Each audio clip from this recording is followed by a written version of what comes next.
오늘 하나님의 말씀 계시록을 이어서 오늘 13장을 봤습니다. 주제 제목이 뿔이 열이여 머리가 일곱인 정체가 누구냐. 자, 오늘 하나님의 큰 타이틀 주제입니다. 그래서 오늘은 좀 쉽게 우리 아이들도 같이 보고 있으니까 이제 그림을 제가 여기저기서 보고 쉽게 이해가 되게끔 삭발을 넣습니다. 그래서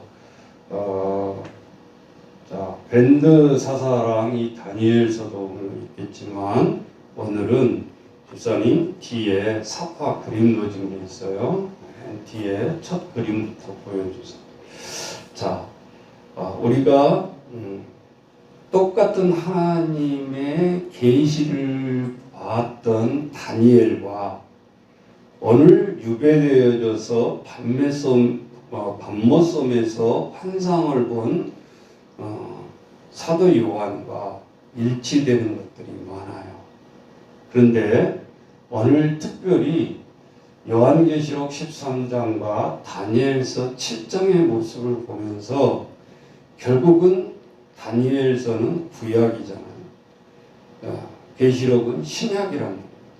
그러니까 다니엘서에 먼저 신약의 글이 쓰여지기 전에 하나님 앞에 계시를 드러낸 거 아닙니까?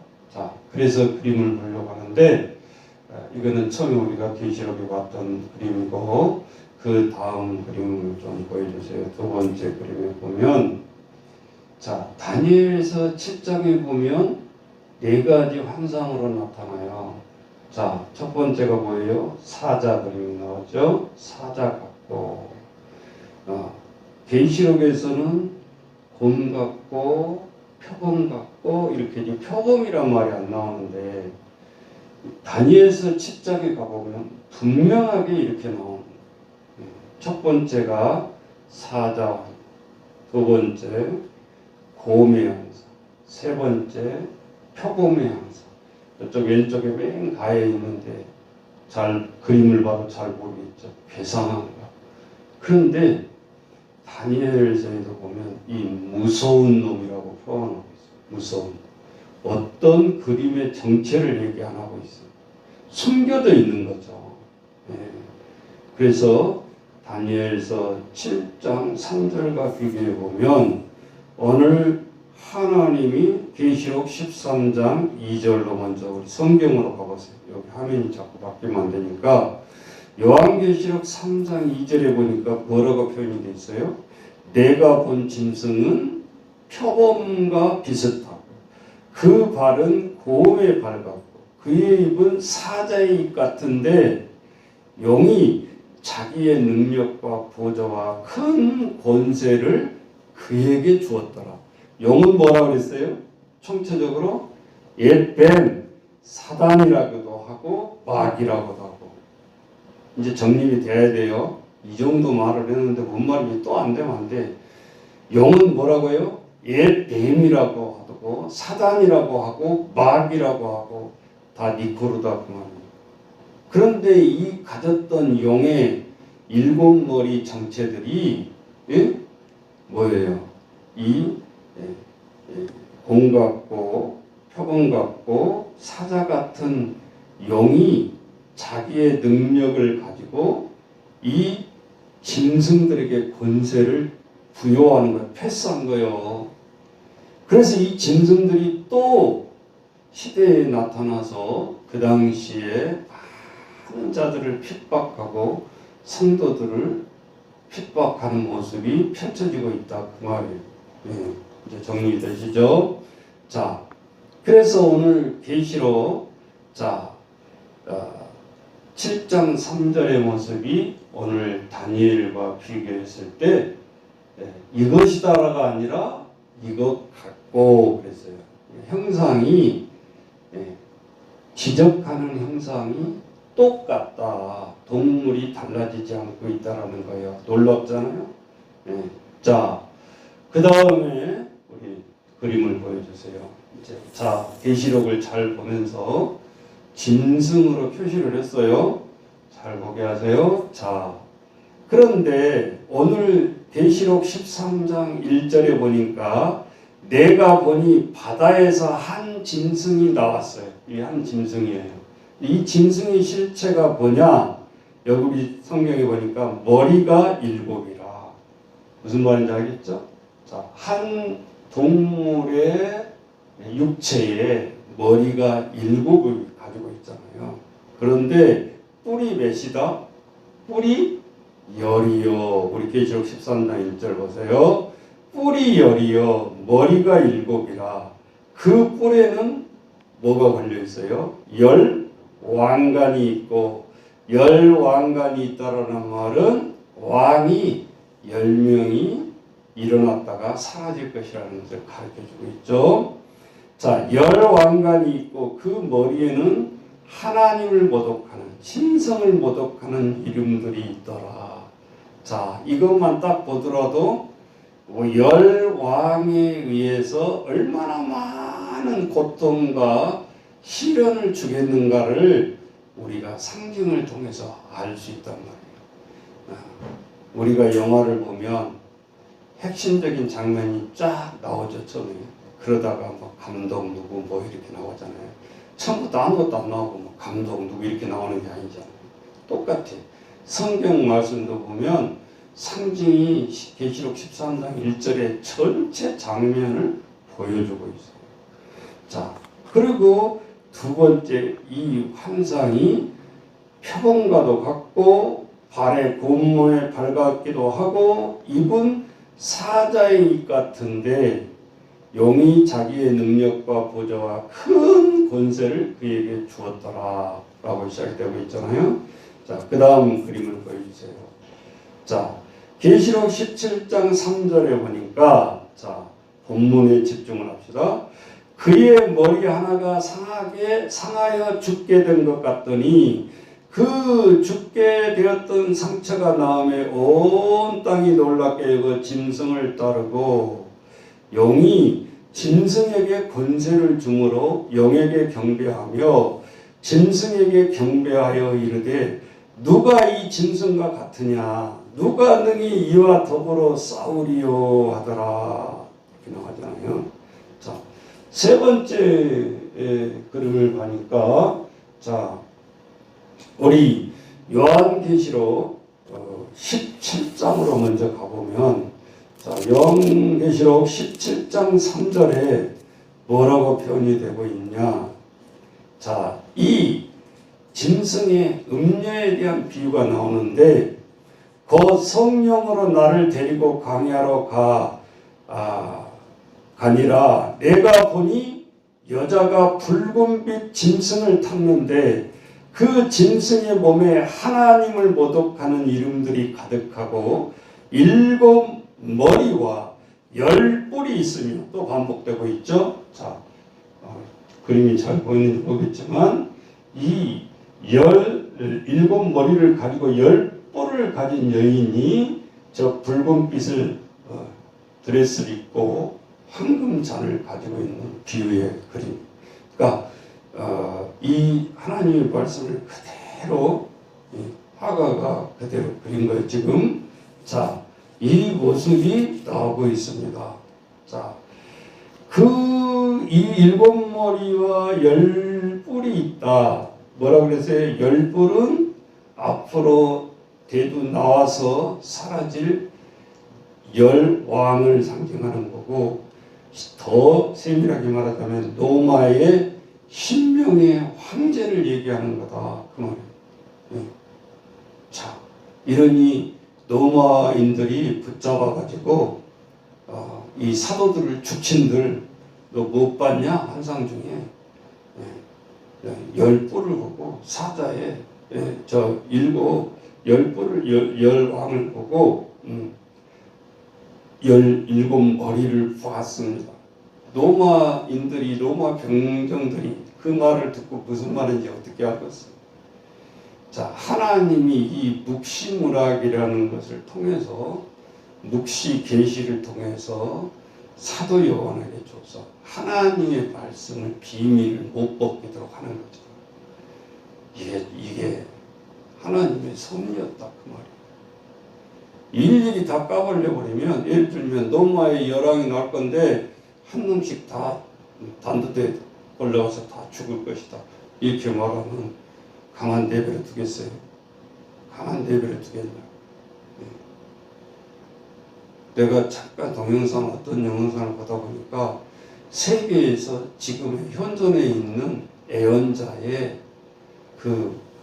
몇 달 전에 예언해가지고 이렇게 마친 사건들이 쭉 나오더라고요. 가장 큰 사건 중에 하나가 미국의 쌍둥이 빌딩을, 이 사람이 맹인이에요.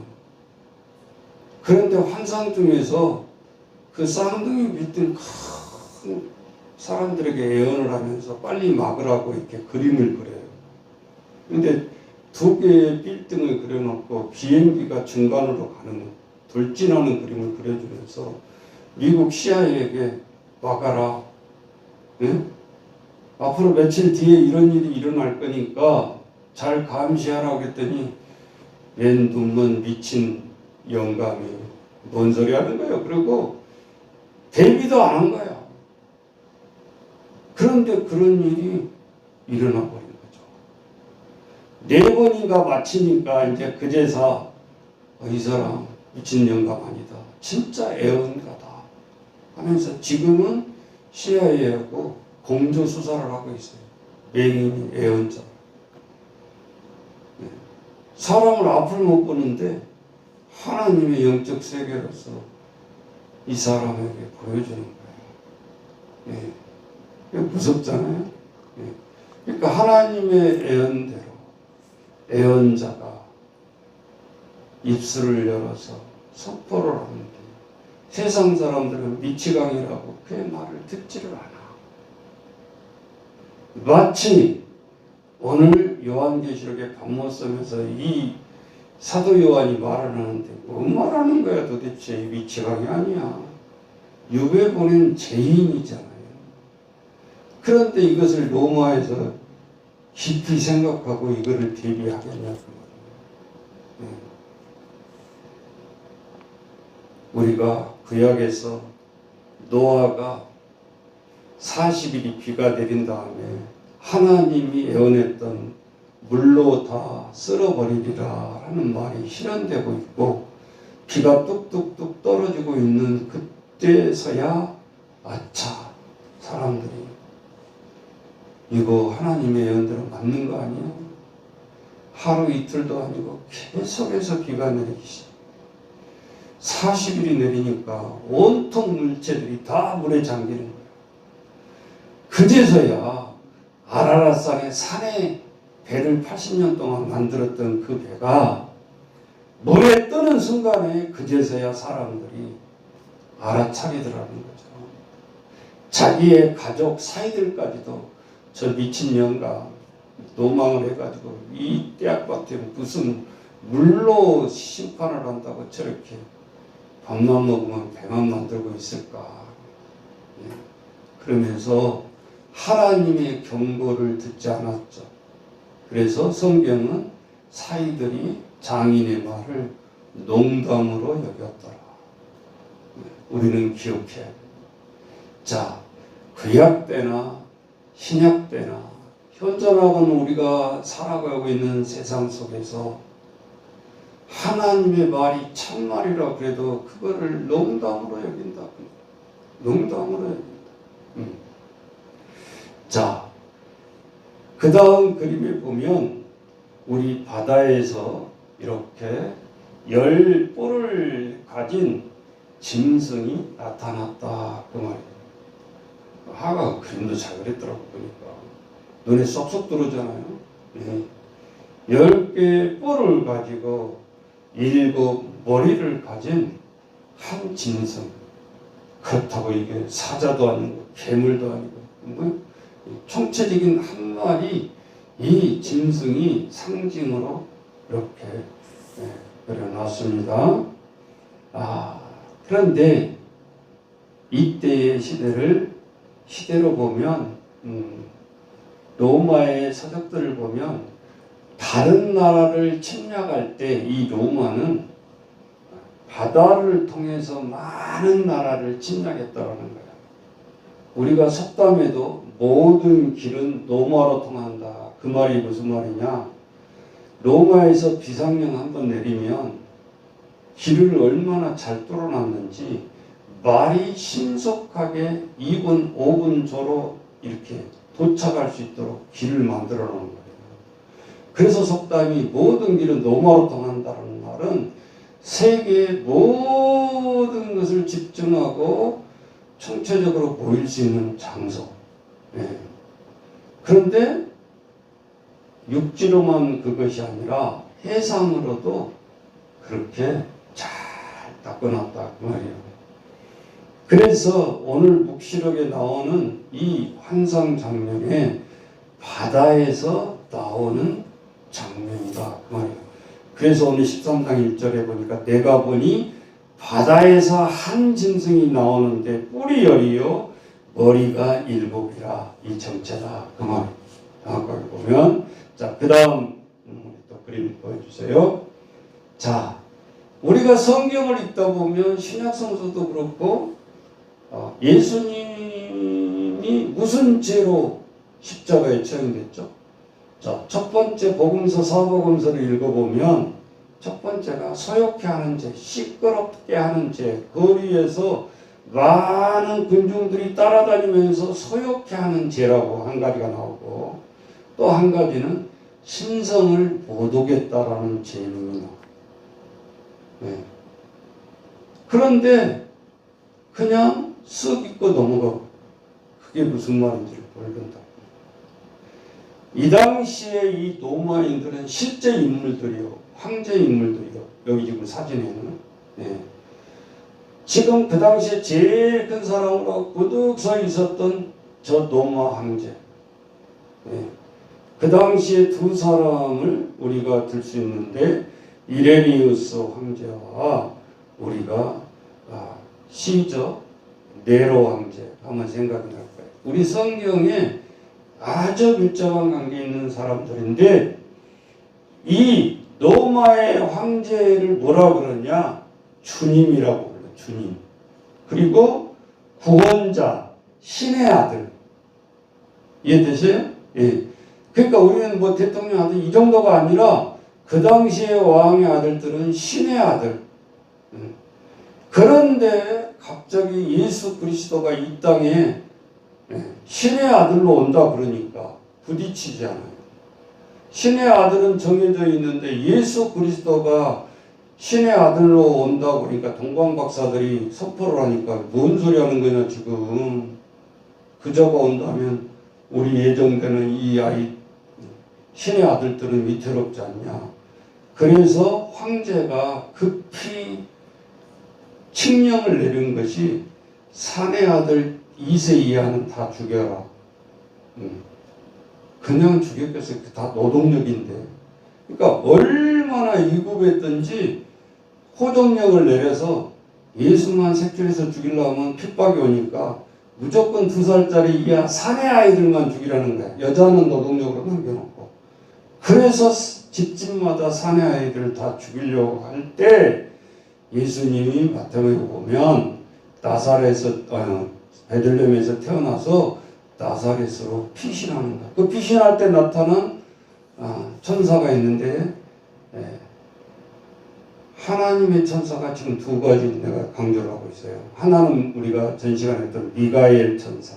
미가엘 천사는 하나님의 말씀을 몇 번 통독해 봐도 싸움의 천사장으로 나오죠. 싸움에 개입을 하는 천사. 우리가 마태복음 때 읽어보면 하나님의 기쁜 소식을 알리고 하나님의 말씀을 그대로 메신저 역할을 하는 사람은 가브리엘 천사. 이제 여러분이 그렇게 알고 다시 성경을 보면 쏙쏙 들어올 수 있겠죠. 하나님의 메신저가 반드시 예수님도 피신할 때 메신저가 와서 얘기를 해주죠. 천사.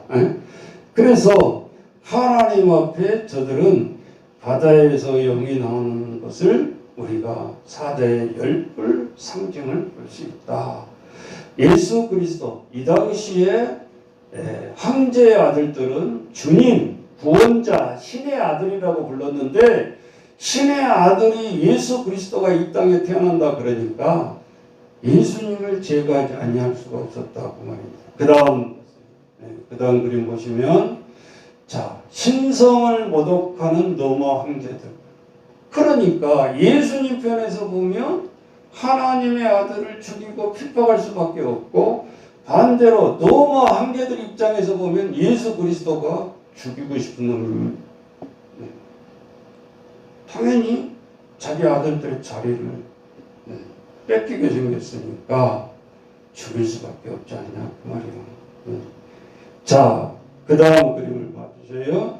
자, 이때에 이제 상징적인 그림이 나오는데 우리가 잊지 말아야 될 것이 이 정도는 외우셔야 돼요. 그래야 성경이 꿰뚫어서 성경을 볼 수 있어요. 이 당시에 사자의 모습이 그러면 뭐를 상징하냐? 그 당시 나라로 봤을 때 바벨론. 아까 곰이 나왔죠? 곰이 뭐라고요? 메데파사. 메데파사를 다른 말로 페르시아라고 했죠. 페르시아. 세 번째, 표범이 아까 나왔죠? 표범이 그리스. 다른 말로 그리스를 뭐라고 그랬죠? 헬라. 그리고 아까 새 동물들 말고 괴팍한 동물인데 무서운 놈, 뭐라고 표현을 안 하고 있는 놈이 있었죠. 그것이 뭐예요? 무서운 짐승이 노마다. 노마.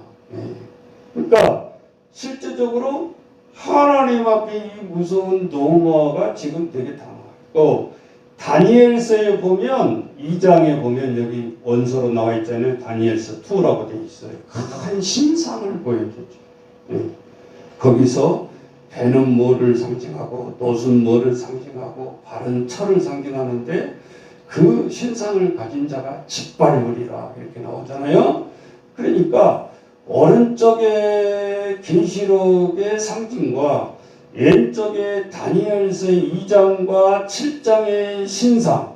자, 7장은 똑같이 4개의 짐승으로 나오고 그러니까 이제 딱 연결이 되잖아요. 그러니까 뗄래야 뗄 수 없는 것은 다니엘서 2장, 7장, 요한계시록 13장. 니코로. 이제 이해가 되세요? 그런데 형상이 전혀 다르지 않다라는 거죠. 다니엘서에서 미리만 한 쌍을 보여주고 있다. 그 말입니다. 자, 그 다음 그림 보여주세요.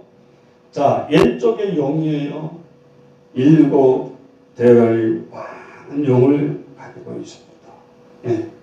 자, 여러분들이 잘 안 보일 수 있어요. 제가 미리 올렸어야 되는데 잘 안 보면 지금 그림이 퍼지니까 잘 안 보이고 있습니다. 근데 제가 바로 다시 올려놓겠습니다. 자, 우리 교회에다가 짐승을 다시 올렸습니다. 자, 그 자리에 우리 여기 시청을 다 보고 있는 우리 어린이들도 교회에 카톡이 올려놨으니까 거기 그림을 터치하면 그림을 자세히 볼 수 있을 거예요. 자, 영이 준 권세. 자, 왼쪽의 영들이 이 짐승들에게 4가지 형상을 가진 사람들에게 위임을 한 거죠. 권세를 주셨다 그랬잖아, 오늘 성경 말씀에. 그랬더니 이 짐승들이 더 날뛰는 거야. 핍박으로. 네. 야, 그래서 사탄들도 이 말들도 알구나. 속임수, 또 핍박, 이런 것은 그냥 나타나고 하는 거예요. 자, 그 다음에 한번 볼까요? 하나님의 말씀. 자, 그런데 우리가 마태복음 4장을 읽다 보면 이런 말씀이 나오죠. 예수님이 공생의 세상에 나와서 일을 하기 전에 40일 금식이 들어가잖아요. 그리고 하나님 앞에 기도로 단단히 무장을 하시고 마귀에 이끌려서 광야로 가사 그렇게 하거든요. 성경을 그냥 읽다 보면 중학교 때 제가 읽으면서 그 생각이 뭐냐면 아니 하나님이 센데 예수님의 아들이 센데 왜 사탄에게 이끌려가냐 이런 생각을 한 거예요. 그런데 오늘 이 말씀이 예수님께서 사탄에게 이끌려가서 사탄과 싸우는 장면이죠. 그게 이끌려간다라는 것이 아니라. 그러면서 예수님이 40일 동안 금식을 했을 때 영적인 전쟁이 시작되는데, 첫 번째가 예수님을 향해서 무엇이 되게 뭐라고 해요? 돌이 떡이 되게 해봐라. 이제 그러면 성경이 막 빨려 들어와야 돼. 왜? 순서가 황제도 유혹할 수 있고 자리를 유혹할 수도 있는데 떡을 유혹한다는 거예요. 40일 굶으셨잖아. 예수님도 하나님의 아들이겠지만 인성을 가졌잖아. 배고프다, 목마르다라고 십자가상에서 얘기했고,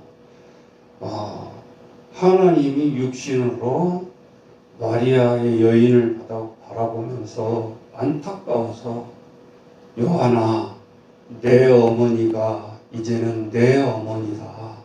잘 모셔라. 자, 피에 흘리면서 죽어가면서도 흐릿한 눈으로 바라보면서도 육신의 마리아를 챙기셨던 예수 그리스도. 근데 기독교를 부르면 제사도 안 지르고 쌍놈의 종교라고 누가 얘기를 하냐고 말이에요. 예수님은 십자가에 피 흘려서 눈을 감기 직전에도 어머니를 챙기셨잖아요. 내 어머니가 내 어머니다. 또 예수님은 건강했을 때 예수님 어머니 오셔서 이렇게 막 이렇게 소리치니까 예수님이 뭐라고 했어요? 너 지금 무슨 소리 하는 거냐? 내 어머니가 틀린 것은 아니지만 아버지의 뜻대로 행하는 자가 내 형제여 내 자매니라. 공동체성을 분명하게 해줘. 육신으로 낳은 가족이 아니다 그 말이에요. 그러면서 상당히 당황하게 하죠. 우리 누가복음 2장에 예수님이 12살 때 육신의 어머니 안 따라가고 성전에서 몰래 남아있다가 다시 돌아와서 예수님을 꾸짖으려고 마리아가 화를 내면서 왔을 때 성전에서 그 와중에서도 토론을 하고 하나님 말씀을 증거하고 있었어요. 그런데 육신의 어머니가 예수님한테 하는 말을 기억해 보세요. 아이야, 왜 이렇게 했냐? 그 말이 뭔 말이에요? 왜 예배 마치고 예루살렘에서 곧장 따라오지 아니하고 이렇게 부모 속을 썩이느냐? 그 말이에요. 그러니까 예수님이 뭐라고 그러죠? 자, 육신의 마리아 성령 잉태로 난 확실한 부모는 맞아. 그런데 이 말을 해요. 내가 왜 아들이 아버지 집에 있어야 될 줄을 모르십니까? 라고 얘기를 해요. 이거는 지금 동문서답이에요. 왜 너는 나를 안 따라왔니라고 화를 내는데 예수님은 왜 아들이 아버지 집에 회당에 있어야 될 줄을 모르시냐고, 왜 찾느냐고. 그랬더니 육신의 이 마리아 부모가 말 한마디를 못하고 뭐라 그러죠? 예수님이 한 말을 마음에 두었더라. 아, 그렇지. 내가 요셉하고 결혼해서 난 육신의 자녀가 아니지. 성령 잉태로 이 백성을 구원할 구세주, 구원할 자의 예수라는 것을 깜빡 잊고 있었던 거예요. 그러면서 다시 되돌아가는 마리아의 모습을 볼 수 있습니다. 인간의 집에서 똑같이 목수 보조하고 사셨던 예수님이지만 공적인 일을 할 때 분명히 예수님이 선을 긋고 있잖아요. 육신의 아들이 아니라. 그 뒤로는 마리아 어머니와 논쟁하는 것이 한 번도 나오지 않아. 마음에 두었더라는 뒤로는 타치를 못하는 거예요. 육신의 아들로 타치하는 게 아니에요. 놀랍잖아요. 자, 그래서 예수님께 사탄이 두 번째 할 때 뭐라 그래요? 뛰어내리라. 그리고 나한테 한 번만 딱 경배하라. 이제 무슨 말인지 이해가 됩니까? 하나님의 말씀을 읽을 때 이 말씀이 무슨 말이에요?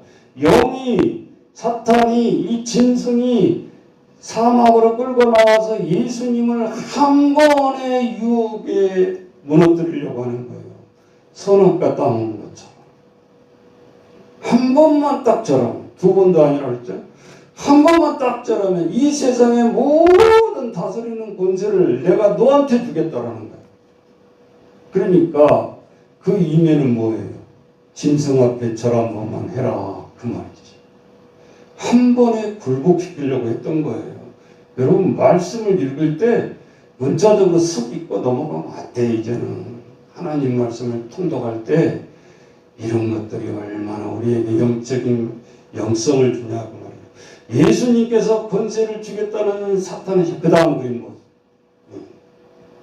자, 이 말씀은 이 글자로 읽으면 뭔 말인지 잘 이해가 안 돼요. 그래서 제가 그림을 또 따왔어요.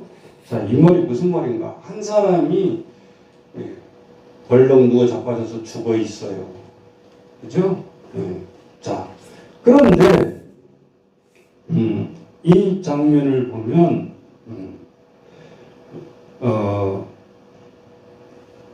지금 머리 하나가 상하여 죽게 됐다라고 타이틀을 붙였어요. 이게 3절, 계시록 13장 3절, 빨리 성경 가보세요. 그의 머리 하나가 상하게 죽게 된 것 같더니 그 죽게 되었던 상처가 나음에 온 땅이 놀랍게 여겨 짐승을 따랐다 그 말이에요. 이 말을 이 글씨를 아무리 몇백 번 읽어도 무슨 말인지 이해가 안 되죠. 자, 이때에 상징적인 로마 황제 짐승을 비유하고 있는 상징이 있는데 그 사람이 네로 황제다. 죽었죠. 그 머리 하나가 상하게 죽게 된 건데 그 죽게 되었던 상처가 나음에 됐어요. 네로 황제의 부활했다라고 그 당시에 이 엄청난 사건이었어요. 그러면서 다시 숭배로 만들어버려요. 죽은 자 네로 황제가 다시 그 다음 그림 보세요. 그래서 타이틀이 뭐예요? 네로가 다시 살아났다. 역사책에서 따온 거예요. 네로가 살아났다. 네로가 살아났다는 건 뭐예요? 부활했다라는 거 아니에요. 부활. 그러니까 신의 아들로서 너무 백성들이 숭배하기 딱 좋은 거야 지금. 아주 빅뉴스를 접한 거야. 아까 실제 팩트의 왕들 봤잖아요. 신의 아들, 구원자, 거기에다가 다시 살아난 사람. 그러니 얼마나 이게 팩트가 탁탁탁탁 빠져버리냐 이거지. 그 말이 그것을 계시를 통해서 오늘 보게 하는 거예요.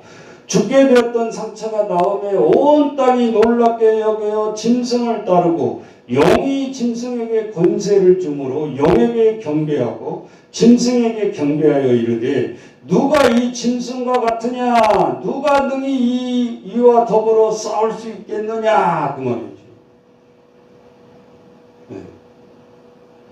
이게 어떤 도깨비 같은 문학이 아니다. 그 말이에요. 역사의 팩트를 쓰고 있다. 그 말이에요. 자, 그 다음 그림 보세요. 자, 그랬더니 사람의 얼굴도 아니고 짐승의 모양으로 왕자 앞에 앉아 있어요. 영대가 영을 경배하게 만드는 거예요. 여러분, 이게 전혀 동 떨어지는 말이 아니죠. 우리가 임금님의 자리에는 대부분 뭐가 그려져 있어요? 영. 영이 그려져. 자, 그래서 영을 숭배하게 한다. 자, 그 다음 장. 이제 실제 인물의 팩트예요. 자, 안티오쿠스 에피파네스 4세. 이게 무슨 말인가? 자, 하나님 앞에 이렇게 황제 숭배를 하면서 이제 하나님 앞에 숭배를 하게 되는데, 곧 이 말은 안티오쿠스 에피파네 4세가 즉위할 때 이 사람이 얼마나 오바를 하느냐, 옛날이나 지금이나 국민들이 사용하고 있는 돈의 인물은 보통 인물이 아니죠. 우리 10,000원짜리에 세종대왕이 있어요. 1,000원짜리 누구예요? 1,000원짜리 누구예요? 이름 율곡. 또 옛날에 500원짜리에 합이 아니라 옛날 이순신 장군이 그려져 있어요. 지폐. 응?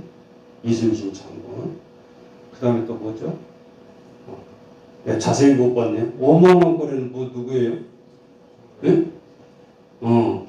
자, 그래서 보통 분이 아닌 사람이 그려주지 아무나 그려주는 게 아니잖아요.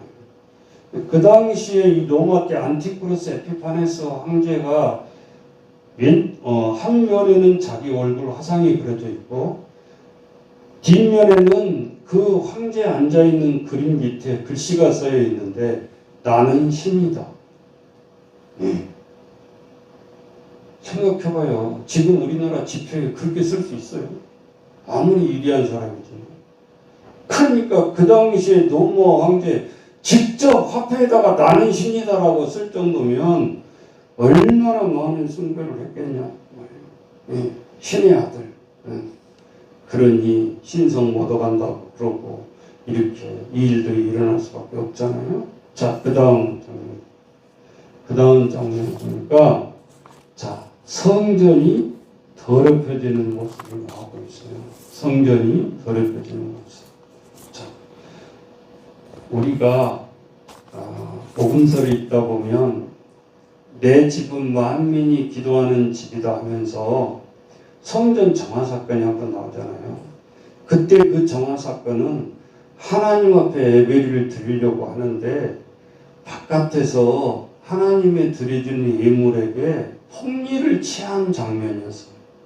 그 전에 성전이 더럽혀진 사건이 있는데 이것은 로마가 계획적으로 하나님의 성전에 들어와 가지고 돼지 머리를 찾아놓고 거기다가 막 절을 하고 제사를 지내는 거예요. 이게 얼마나 짓밟는 거예요. 하나님 앞에 기도하는 예루살렘 성전에 들어와서 그리고 성전 기물을 다 파괴를. 여러분 옛날이나 지금이나 교회를 핍박하는 거 보면 다 우리가 눈으로 볼 수 있잖아요. 응? 자, 그래서 성전이 더럽혀집니다. 이것을 계시록을 통해서 본문성에서 사도 요한을 통해서도 보여주는 거예요. 이런 핍박이 올 것이다. 자, 그 다음 장면 보여주세요. 그래서 이렇게 7 대가리들아 용대가리 뭐 이런 앞에서 사람들이 짐승 앞에 사람들이 손을 모으고 저렇게 경배를 하고 있는 거죠. 로마 자체, 로마 황제 자체가 짐승이잖아요. 이 앞에서 놓고 사람들이 힘에 굴복에 의해서 빌고 있는 장면. 자, 그 다음. 자, 그래서 저들이 성전에서 하나님 앞에 예배가 드려져야 되는데 하나님께 드려질 예배를 황제와 사탄이 가로채 버리는 거예요. 중간에서. 요즘은 이단들이 이 짓을 하지만 옛날에는 사단들이 이 짓을 한 거예요. 교회를 이용해서 하나님께 드려질 예배를 황제에게 드려라. 황제에게 숭배해라. 황제에게 제물을 드려라. 이것이 일본에게 적용된 게 신사잖아요. 신사. 사람에게 경배하는 거잖아요. 그러니까 이번에도 국방부에서 영 기분 나쁘게 생각하는 거야. 야, 니들이 세계 각국에 다 그렇게 폭행을 자행하고 다 그런 역사를 가진 사람 앞에 경배를 하다니 우리를 뭘로 알고, 응?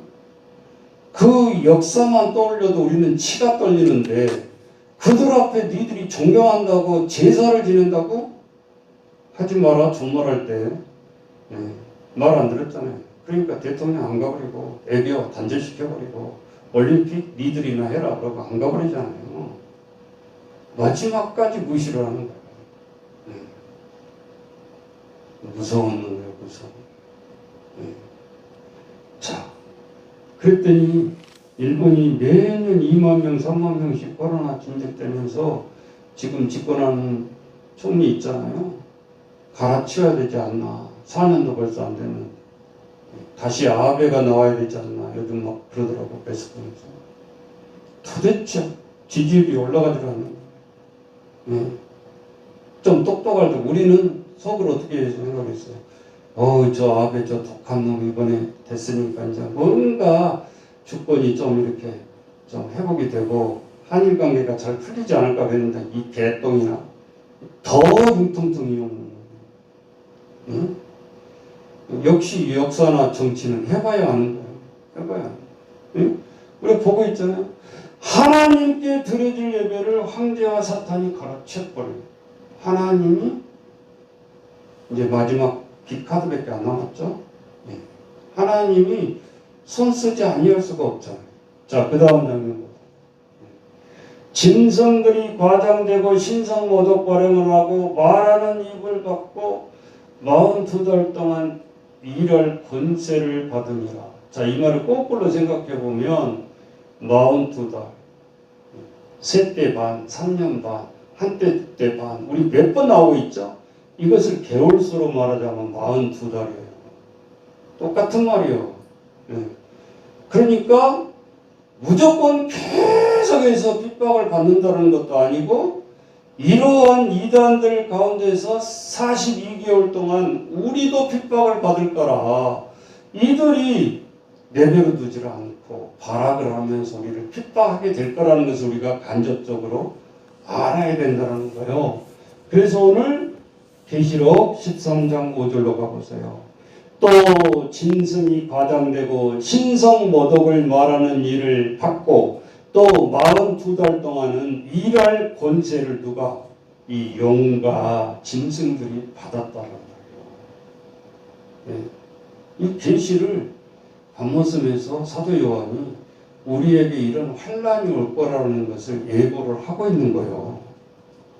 무조건 짱 하고 나타나서 우리 모든 것들 다 부시고 막 그 소식만 알려주는 게 아니라 핍박과 순교의 소식도 겸하고 있다는 거예요. 자, 그 다음 보여주세요. 자, 황제 과장된 입이라고 나오고 있잖아요. 여기서 5절에 보면 짐승이 과장되고 신성모독을 말하는 일을 받을 거다. 이 해석을 주석을 보니까 이거는 뭐 뻥친다는 뜻이 아니고 과장된 입이란 말은 하나님 앞에 무서운 점, 오만한 자. 그거를 다시 비유로 설명을 해놨어요. 한 장 넘겨보세요. 자, 우리는 사람이 비유를 할 때 이런 얘기해요. 막 아낌없이 막 펑펑 쓰는 사람들을 뭐라고 해요? 손이 크다 그래요. 이 손이 크다라는 뜻은 손이 크다는 뜻이 아니지. 그 이면 속에는 엄청 씀씀이가 크다라는 소리요. 그러니까 우리가 계시록을 해석할 때도 잘 봐요. 또 저 사람은 귀가 얇아. 귀가 얇으면 이 사이즈가 얇다는 소린가? 아니죠. 이 사람은 이쪽으로 슉 쏠리고 저 사람은 슉 쏠리고 도대체 자기 중심이 없어. 그 말이에요. 자, 오만한 입을 가지고 황제가 이 소리 들으면 이렇게 하고 저 소리 들으면 저렇게 하고. 그래서 얼마나 우리 기독교인들이 많은 핍박을 받았습니까? 그러다가 어떻게 됐죠? AD 313년? 303년인가 13년? 기독교를 국교로 황제가 선포를 해버려요. 그럼 기적 아니야? 기적 아니야? 이렇게 핍박을 당하다가 어떻게 포로민들, 핍박하는 민족들이 믿는 하나님을, 노아가 하나님을 믿을 수 있냐라는 거예요, 여러분. 계시록을 풀다 보면 이거는 정말 기적이 아니고 이런 일이 일어날 수가 없다 그 말이에요. 예? 여러분, 우리가 지금 하고 있는 대통령도 사상 따지고 뭔파다 하면서 얼마나 지금 하나 되지 못하고 있냐고 말이에요. 한 개로 뭔가를 통일하기도 힘든데 피지배민족이 믿는 민족을 참 자존심도 없나. 로마 세계를 이끌어가는 사람이 사자에 씹어먹혀 저희들이 믿는 하나님을 기독교로 국교로 하다니 이게 가능한 일이냐는 거예요. 인간의 생각으로. 또 로마인들의 핍박과 설득으로 될 일이냐고 말이에요. 거꾸로 기독교인들이 로마인들을 설득한다고 그들이 믿는 하나님을 로마 백성들이 믿겠어요? 여러분 한번 생각해봐. 역사상에 313년에 기독교가 로마 국교로 인정을 세계사에 찾아볼 수가 없어. 이런 일이 우리나라 역사를 보자. 응? 자, 그 다음 이렇게 하나님 앞에 짐승들이 신성모독을 위한 것들이 영과 많은 짐승을 통해서 계속되고 있고 넘겨보죠. 자, 하나님의 이름, 하나님의 장막, 하늘에 사는 자를 못 오겠다. 그랬습니다. 이 말이 무슨 말인가? 자, 우리는 영원한 처소에, 하나님 처소에 들어갈 수밖에 없잖아요.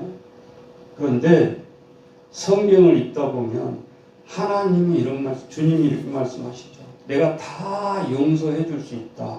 그러나 성령을 해방하는 죄는 용서할 수 없다. 신성을 모독하는 행위는 용서할 수 없다라고 얘기하고 있어요. 복음서에서. 그죠? 네. 그 행위들을 로마 저 짐승들이 자행을 한 거죠. 자, 예수님이 그 다음 그림 보세요. 자, 마지막에 그림이 지금 없는데 잘 안 나오는데 저 7 머리를 가진 짐승들이 한 여인을 향해서 살피려고 달라들고 있잖아요. 네.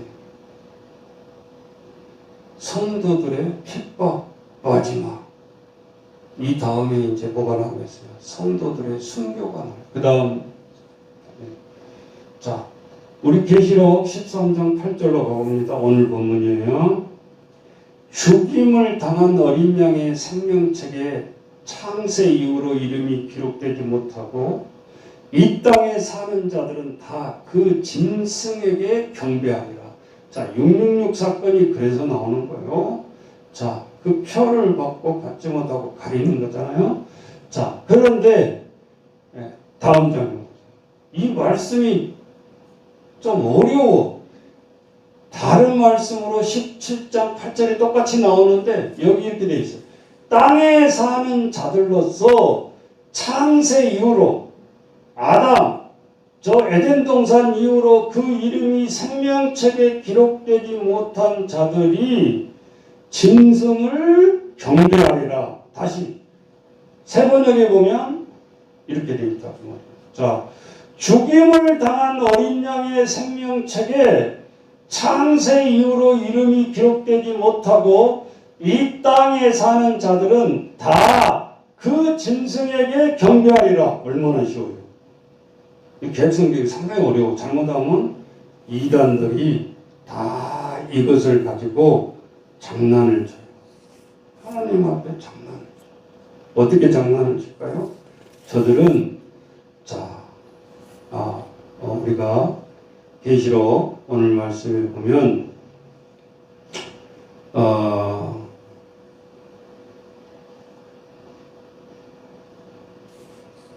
이단들은 어떻게 얘기하는가? 생명책에 기록되지 못한 자는 다 다 짐승에게 경배한다. 이렇게만 딱 따와서 얘기하는 거예요. 그래서 너희들이 14만 4천 명이 못 들어가니까 너희들은 구원이 없다. 생명책이 기록되지 못하면 안 된다. 이렇게 샥 써먹더라고. 우리 하나님을 본 백성들은 정확하게 하나님 말씀을 알고 있으라고 말해요. 이단들이 별거 아니야. 똑같이 성경 갖고 장난치는 거잖아. 사이비는 성경을 사용 안 해. 이단은 반드시 성경을 사용한다는 소리예요. 네. 근데 저들이 어떻게 장난을 쳐요? 그러므로 땅 위에 사는 사람 가운데서 죽임을 당한 어린 양의 생명책에 창세부터 이름이 기록되어 있지 않는 사람은 모두 그에게 경배할 것이다. 이렇게 번역을 해야 맞다 그 말이에요. 근데 이 한 구절만 쏙 뽑아가지고 샥 돌려치기 하는 거야. 당신 구원받았어? 몇 월 며칠에 언제 구원받았어? 이렇게 구원파들이. 그럼 뜨끔하잖아요. 내가 구원 받기는 받았는데 언제 몇 월 며칠 몇 시에 받았다? 그렇게까지 질문을 한다. 네. 사람이 희미해져. 내가 진짜 구원받았나? 네. 꼭 상대방을 쓰러뜨리려면 약점을 가지고 달라든다는 거예요. 전도도. 그래서 오늘 우리가 말씀 앞에 정신을 똑바로 차려요. 네. 자, 그래서 오늘 하나님 말씀에 보면 짐승이 신성을 모독하고 하나님의 이름, 하나님의 장막, 하늘에 사는 자들을 모독하고 성도가 저 일곱 머리 죽이고자 쫓아오는 사람과 싸워서 이기야. 네. 그러면 여기 13장, 계시록 13장 7절로 가보세요. 또 권세를 받아 성도들과 싸워, 이제 대립이 나오죠. 성도들과 싸워 이기게 되고 각 족속과 백성과 방언과 나라를 다스리는 권세를 받아서 그 말이에요. 네. 그런데 오늘 그림에 보니까 그 다음 그림 한번 보여줄까요? 자, 성도들의 순교가 나오잖아요. 네. 성도들의 순교. 네. 모든 사이클이 똑같아. 일제 참배 때 신사 참배 반대하고 주기철 목사님 순교로 바로 직결되죠. 네. 똑같다라 프레임이 우리가 사는 지구상에도. 네? 내가 순교해야지 라고 순교하는 게 아니야. 반드시 그 전 단계에 핍박과 모진 고통과 견딜 수 없는 고통이 있는 다음에 지옥 백성 되느냐, 짐승을 순교해버리냐, 황제 앞에 고개를 우리가 숙여버리냐, 아니면 대립해서 싸워서 순교하느냐. 두 갈래 길밖에 없어. 중간은 없어. 도망갔다고 되는 일이 아니라. 그래 오늘 하나님 앞에 오늘 이 모습을 보게 됩니다. 자, 그 다음 볼까요? 순교? 없나요? 네. 자, 오늘 하나님 앞에 이 다니엘의 모습을 보면서 이제 다니엘서는 제가 시간이 없어서 비교를 하나도 안 했어요. 자, 오늘 우리에게 보면 참고로 알아놓으세요. 사무엘하 14장 17절에 보면 다윗이 왼수는 아니죠. 처음부터 자식이니까 왼수로 변해서 압살롬이 아버지 왕을 죽이려고 쫓아다닐 때 압살롬이 예루살렘으로 돌아올 때 하는 말이에요. 당신의 여종이 또 스스로 말하기를 내 주 왕의 말씀이 나의 위로가 되기를 원한다 하였사오니 이는 내 주 왕께서 하나님의 사자같이 선과 악을 분간하심입니다. 원하건대 왕의 하나님 여호와께서 이와 같이 계시옵소서. 이런 말을 옆에서 요 종이 하나님 앞에 무슨 말이에요? 이 다니엘서 7장 19절에 가보면, 자, 집사님 앞에 다니엘서를 좀 열어주세요. 다니엘서 7장 19절에 보면, 이에 내가 넷째 짐승에 관하여 확실히 알고자 하였더니, 자, 지금 계시록을 다 풀었어요. 구약의 말씀에서 어떻게 애언을 했냐 그 말이겠죠. 그래야 짝이 맞아야 되잖아요. 애언이 맞아야 되잖아요. 자, 다니엘서 7장 19절에 보니까 넷째 짐승에 관하여 확실히 알고자 했으니 곧 그것은 모든 짐승과 달라서, 아까 못 갖고 표범 갖고 공 갖고 사자 갖고 나머지 하나는 무서운 놈인데 라고 비유가 없었어요. 그런데 다니엘서 7장에 딱 가보니까 넷째 이 짐승에 관한 얘기를 하고 있잖아요. 넷째 짐승에 관하여 확실히 알고자 하였으니 곧 그것은 모든 짐승과 달라서, 나오죠? 풀어주고 있어요. 계시록 13장에 이미의 그 짐승, 뭐라고 표현하지 않는 짐승, 심히 무섭더라. 이는 쎄요. 그 발톱은 너비니 먹고 부서뜨리고 나머지는 발로 밟더라 그랬어요. 그 다음 또 그것의 머리에는 몇 개 뿔이 있고 10뿔이 있고, 한 사람이야 10개 뿔이 있다. 다니엘서의 상징은 조금 다르죠? 다른 요한계시록에 보면 머리가 7개 달려있는 거 확실히 얘기하고 있는데, 한 개 머리에 10뿔이 있고 그 외에 또 다른 뿔이 나오면 3뿔이 그 앞에서 빠졌다. 뿔이 빠져버렸다는 말은 왕이 아웃됐다는 소리다. 이제 성경을 글자로 읽으면 안 돼. 100번 읽어봤자 쓰할 데 없어. 그런 통독은. 오늘 이 부서뜨리고 나머지는 발로 밟고, 노마의 나라는 그 당시에 히타이트 철의 나라라고 그러는 거예요. 이게 상징이 이 철이 지금 들어가고 있잖아요. 놋은 성경사를 찾아보면 심판을 의미해요. 심판. 놋이라는 그 쇠가 3년 반을 괴롭혔어. 이스라엘을 42개월. 응? 이게 다니엘서에 예언되어 있고요. 또 그것의 머리에는 10뿔이 있고 20절에 그 외에 또 다른 뿔이 나오면 3뿔이 그 앞에서 빠졌다. 그래서 찾아봤어요. 3뿔이 뭐요? 세 나라 멸망을 이야기하는데 우리가 알고 있는 거 그대로예요. 바벨론, 메데파사, 페르시아, 그리스가 멸망을 당하는 것을 예언을 하고 있어요. 누구에 의해서 멸망을 당하죠? 로마에 의해서. 그러니까 무섭잖아요. 구약에서 이미 로마가 나오지도 않는 나라에 장악할 것을 가르쳐주고 있는, 쇠뿔이 빠져버리는 거죠. 네. 그러면서도 그 뿔에는 눈도 있고 큰 말을 하는 입도 있고, 달리는 말이 아니야. 큰 말을 하는 음성. 이게 큰 말을 하는 입이라는 말은 거짓이던 자, 성도들을 핍박하는 음성. 이걸 상징하는 거죠. 그 모양이 그의 동료보다 커 보이더라. 21절로 가보세요. 내가 본즉 이 뿔이 성도들과 더불어 싸워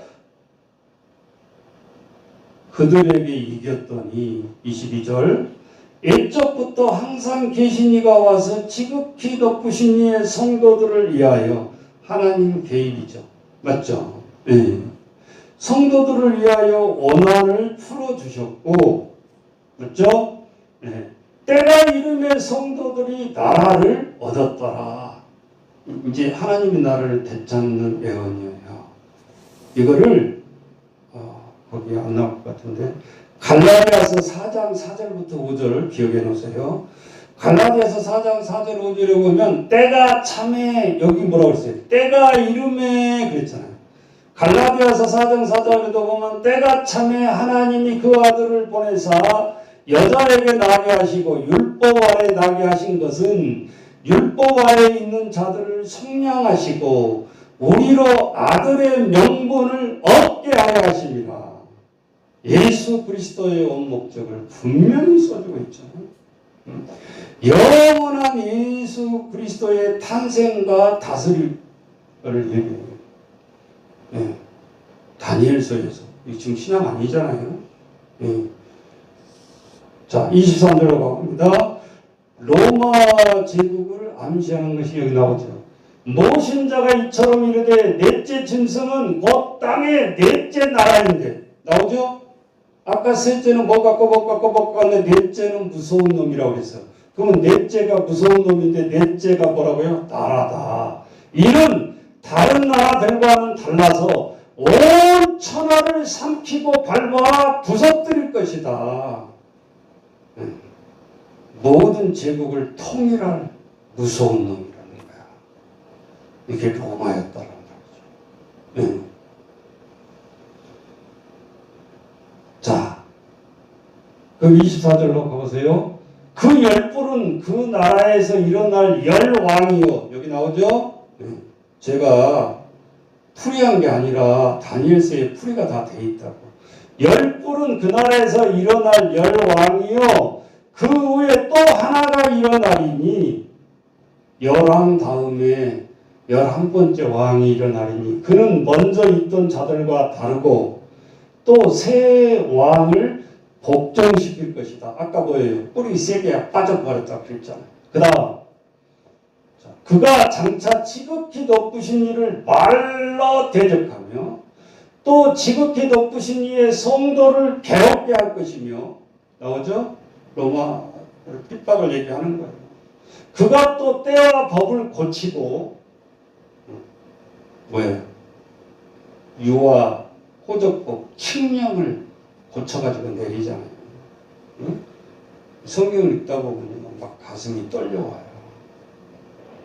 1.1핵도 실시 안 한 게 없어요. 여러분 우리나라 계약을 막 밀어붙이고 있는데 사람이 한다라고만 생각하지 마세요. 무섭잖아요 지금. 성도들을 그의 손에 붙임 바 되어 한 때와 두 때와 반 때를 지내려. 여기 또 나오지 이제 42개월.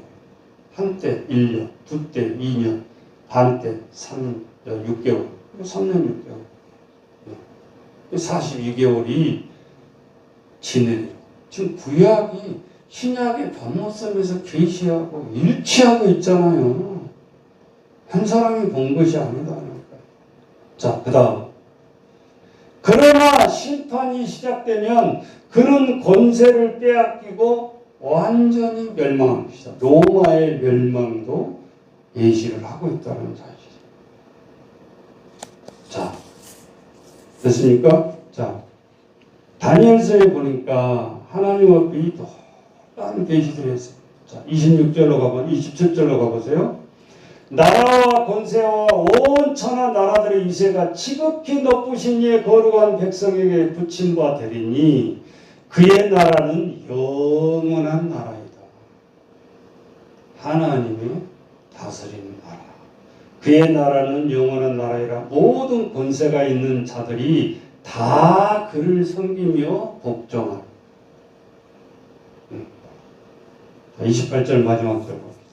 그 말이 이에 그친지라. 나 다니엘은 중심이 범인하였으며 내 얼굴빛이 변하였으나 내가 이 일을 마음에 간직하였느니라. 얼마나 놀라운 가슴을 쓸어내리는 다니엘이 환상을 보면서 마지막 말을 하고 있잖아요. 지금. 응? 이 일을 마음에 간직하였다. 그랬어요. 응? 자, 오늘 우리가 세상을 살아가는데 이 세상 허무는 이 세상은 두 가지로 사람이 죽으면 두 가지가 남더라. 허망 안에 갑자기 가버리는 것, 허무.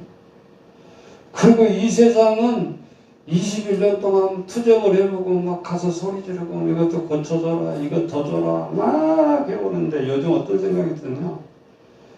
네, 결국은 완전한 세상은 없네. 모순이네. 그래서 이 세상은 아무리 시간이 흘러도 의로움을 완벽하게 담아낼 수 있는 세상이 아닙니다. 미리 이렇게 낙심하게 해서 죄송하죠. 또 그렇다고 아무리 저렇게 싸나없는 들이 세상을 이렇게 다스리고 독재를 하고 백성을 괴롭히지만 완전한 이 불의의 세계를 담지 허락하지를 않습니다. 그러니까 빗장이더라고 생각해보니까. 완전한 나라를 이룬다는 것은 우리가 숨질 때까지 이루어지지 않아. 그렇다고 핍박 속에서 우리가 죽도록 노예처럼 살아갈 세상처럼 내버려둘 세상도 아니더라.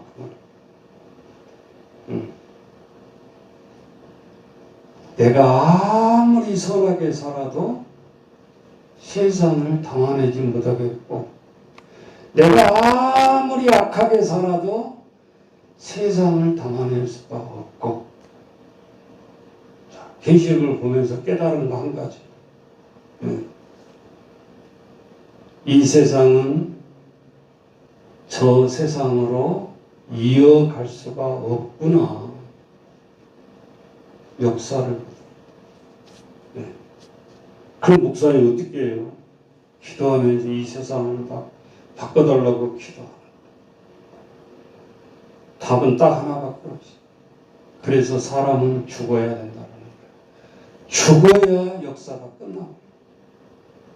죽어야 역사가 끝나.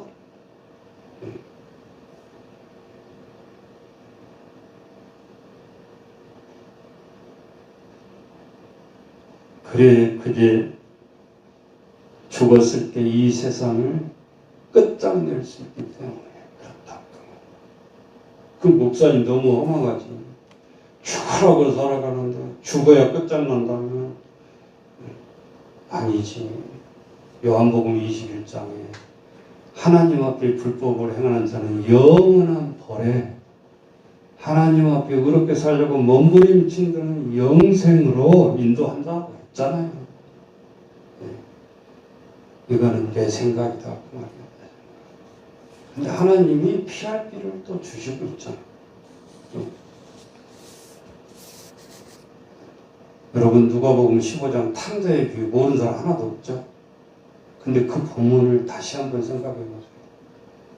이 이야기하고 너무나 딱 맞는 말이에요.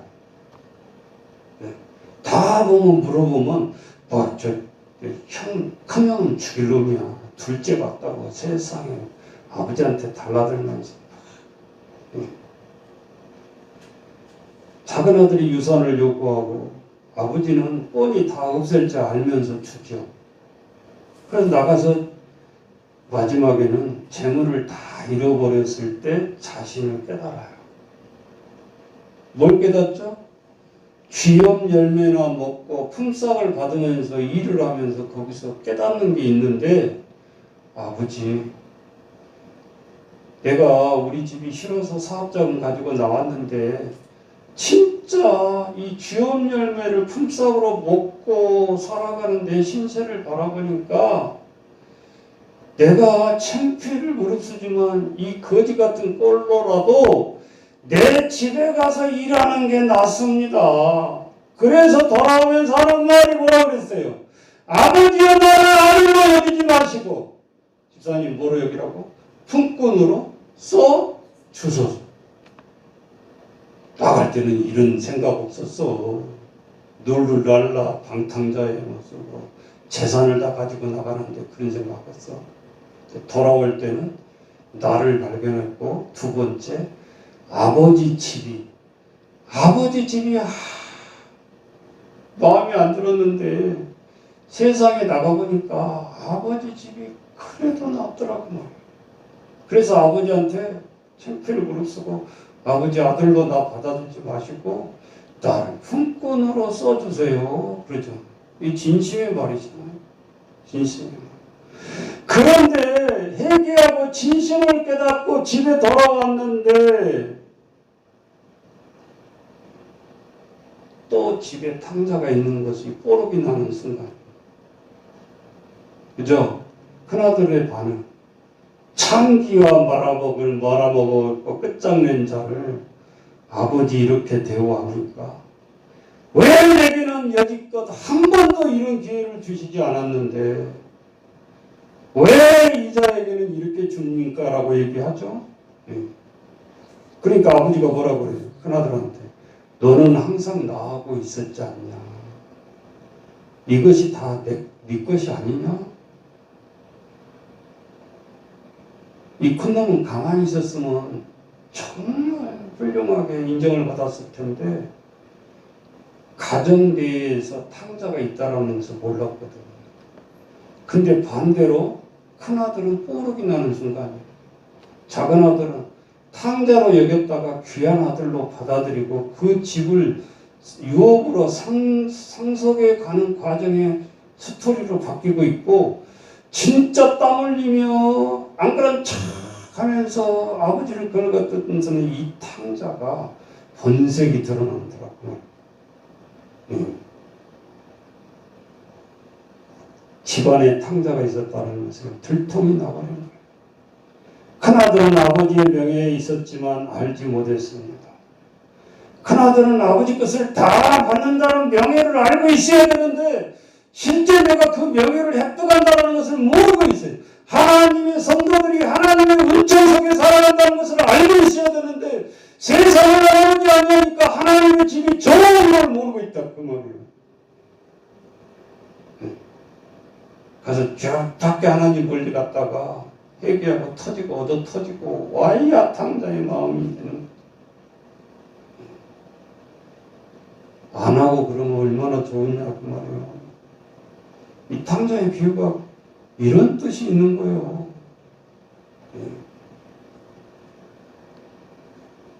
결국은 아버지 사랑 앞에 큰 놈은 대못질을 해버리는 거죠. 믿었던 놈은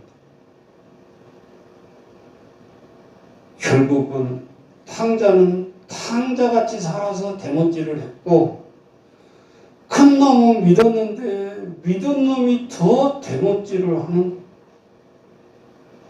그러면 이 누가복음 15장은 그 속에 그리스도가 있다. 우리가 십자가에 대못을 대제사장들이 받고 있잖아요.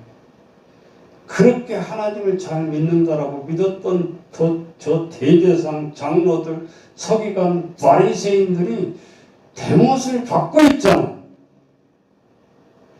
여러분 이렇게 쉬운 말씀 같은데 그 속에 있는 것을 캐치할 수 있냐 그 말이에요. 탕자의 말씀은 그 말씀이 스며들어 있어요. 응? 그분 아버지가 하나님일 수 있고 예수 그리스도라는 겁니다. 오늘 하나님 말씀 앞에 우리가 은혜 속에 살아가야 되는데 하나님의 깊은 은혜를 모르면 대목받는 것으로 끝나버릴 수 있다는 거예요. 자, 오늘 우리는 드러나서 뿌리 10개고 머리가 7개의 정체는 드러내놓고 핍박을 하니까 그럴 수 있어. 그런데 오늘 탕자의 큰아들은 99% 포장되어 있었어. 1%가 하나님 앞에 대못을 받고 끝까지 우리가 신앙생활을 하려면 이걸 놓치면 안 된다고. 그래서 우리끼리 흉보고 우리끼리 덮들이 피대고 여기서 끝나면 안 된다니까. 똑같이 했잖아. 기재기 했잖아. 큰 놈하고 작은 놈하고.